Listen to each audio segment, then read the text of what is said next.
হায় দর্শক, এই ক্রেজ হচ্ছে স্বতন্ত্র প্রার্থী রুমিন ফারহানার। তিনি হাঁস মার্কায় লড়ছেন এবং এখানে একটা সমাবেশে যাচ্ছেন। দেখতে থাকেন আপনারা, আমি তাকে প্রশ্ন করার সুযোগ পাবো আশা করি।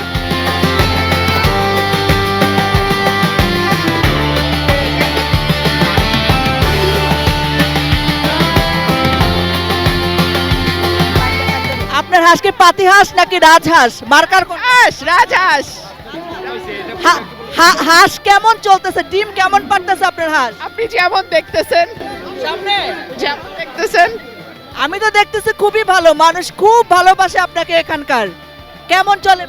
আলহামদুলিল্লাহ। আমি হয়তো একটা পথসভায় যাই, দেখা যাচ্ছে ওটা জনসভা হয়ে যাচ্ছে। সো আলহামদুলিল্লাহ।